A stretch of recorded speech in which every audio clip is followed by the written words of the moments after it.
Newton YouTube চ্যানেলে তোমাদের সবাইকে স্বাগত। আজ আমরা ষষ্ঠ শ্রেণীর মডেল অ্যাক্টিভিটি টাস্ক পার্ট 3 নিয়ে আলোচনা করব। এই অধ্যায়ে সুষম ঘনবস্তু বিষয়ক জ্যামিতিক ধারণা এই অধ্যায় থেকে প্রশ্নগুলো নেওয়া হয়েছে। তাহলে দেখিনি কি বলেছে প্রশ্নগুলো। প্রথম প্রশ্ন দেখো, বলেছে শূন্যস্থান পূরণ করো। লুডো ছক্কা আকারের ঘনবস্তু হলো কি? দেখো, লুডো ছক্কা আমরা সবাই জানি, লুডো ছক্কা এটা হচ্ছে ঘনক আকৃতি, তাই তো? সবসময় মনে রাখবে যে লুডো ছক্কা আকৃতির ঘনবস্তুর বাহুগুলো কি হয়, সবকটা কিন্তু সমান হয়। দেখো, এই বাহুগুলো কিন্তু সবকটাই হচ্ছে সমান। তাহলে এটা হচ্ছে কি আকৃতি? এটা হচ্ছে ঘনক আকৃতি, এটা হবে ঘনক। বোঝা গেছে? পরের প্রশ্নটা দেখিনি। একটি আয়তঘনের তল সংখ্যা কতগুলো? দেখো, আয়তঘন আর ঘনকের হচ্ছে একই রকম। আয়তঘনের হচ্ছে বাহুগুলো কিন্তু সমান না, কিন্তু ঘনকের বাহুগুলো হচ্ছে সমান। বোঝা গেছে? এবার আমরা দেখব আয়তঘনের তল সংখ্যা কতগুলো। দেখো, আয়তঘনের তল সংখ্যা, এই জন্য একটা আয়তঘনের উদাহরণ হিসাবে দেশলাই বাক্স। দেখো, তল গুণি আমরা 1 2 3 4 5 6। তোমরা হাতের কাছে যে বইটা আছে সে বইটা নিলেও দেখতে পাবে তোমরা। তাহলে তল হচ্ছে 6টি। পরের প্রশ্ন দেখিনি। পরের প্রশ্ন 2 নম্বর প্রশ্ন। একটি দুমুখ খোলা ফাঁপা চোঙের তলের আকার কিরূপ? তাহলে একটা ফাঁপা চোঙ কেমন দেখতে হয়? দেখো, চোঙ আকৃতি একটা পাইপ, পাইপের কাটা অংশ হচ্ছে চোঙ। তাহলে এটা একটা চোঙ, ফাঁপা চোঙ। এই ফাঁপা চোঙের তলের আকারটা কেমন? যেহেতু ফাঁপা, তাহলে এই তলটা দেখবে সমান তল নিশ্চয়ই না। তাহলে এটা কেমন তল? এটা হচ্ছে বক্রতল। তাহলে আকারটা কেমন? এই তলটা হচ্ছে বক্র আকার বা বক্রাকার, বক্রাকার তল বা বক্রতল। এখানে লিখে দেবে বক্রাকার তল। পরে প্রশ্ন, একটি মুখ বন্ধ শঙ্কুর কয়টি তল আছে? দেখো, একটা শঙ্কু, এটা একটা শঙ্কু।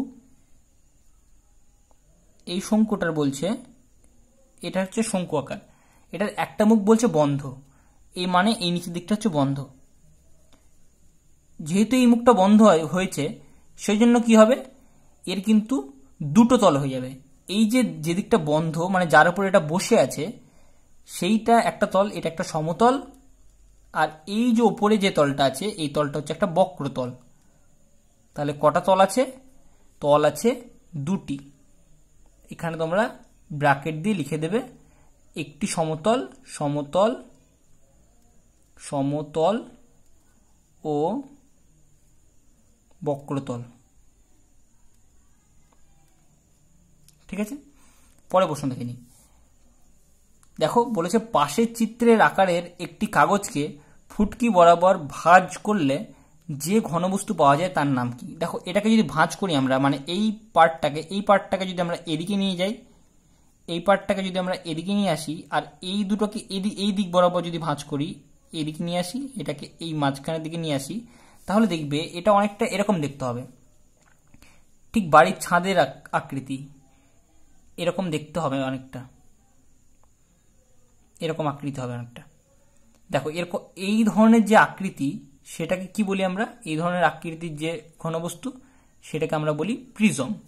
সেটাই কি বলি আমরা? তার নাম হচ্ছে, এখানে উত্তর লিখবে, উত্তর হচ্ছে সেটা প্রিজম। প্রিজম। বলেছে 2 নম্বর প্রশ্নে ওই ঘনবস্তুর তল সংখ্যা লেখো। কতগুলো তল আছে? দেখো, এখানে একটা তল, যেহেতু ওই পাশেও আছে তাহলে দুটো তল হলো, এটা হচ্ছে 3টে। এই দিকেও একটা তল আছে 4টে, আর যেটা ভূমি সেটা হচ্ছে 5টা। তোমরা খাতার কাগজে করে তারা দেখতে পারো, এটা হচ্ছে 5টি তল। তাহলে তল সংখ্যা হচ্ছে, তল সংখ্যা 5টি, তল সংখ্যা 5টি। ব্যাস। পরের প্রশ্ন দেখে নিই। পরের প্রশ্ন বলছে তোমার বাড়ির মেঝের উপরিতল এর একটি চিত্র এঁকে দেখাও। তাহলে তুমি বাড়ির মেঝের চিত্রটা কেমন করে এঁকে দেখাবে? বাড়ির মেঝের চিত্র এরকম একটা মেঝে এঁকে তোমরা দেখিয়ে দিতে পারো যে এটা একটা বাড়ির মেঝের চিত্র। এখানে লিখে দেবে বাড়ির মেঝের উপরিতল, বাড়ির মেঝের উপরিতল। ব্যাস, প্রশ্ন নাম্বার দিয়ে দেবে 4-এর 1।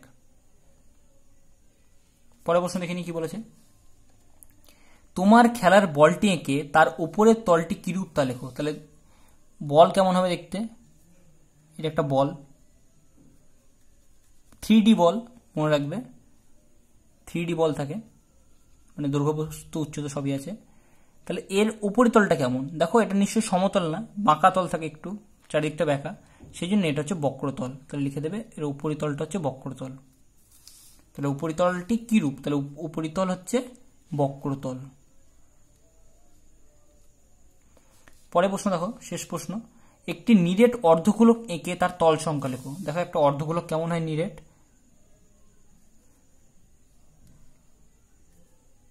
এটা হচ্ছে একটা অর্ধগোলক, মানে গোলকের অর্ধেককে বলা হবে অর্ধগোলক।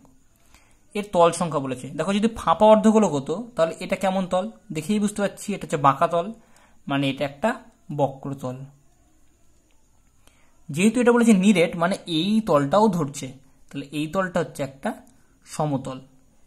সমতল একটা পেয়ারাকে যদি কাটো এই বরাবর অর্ধেক করে, তাহলে দেখলেই বুঝতে পারবে এটা একটা সমতল, এটা একটা বক্রতল।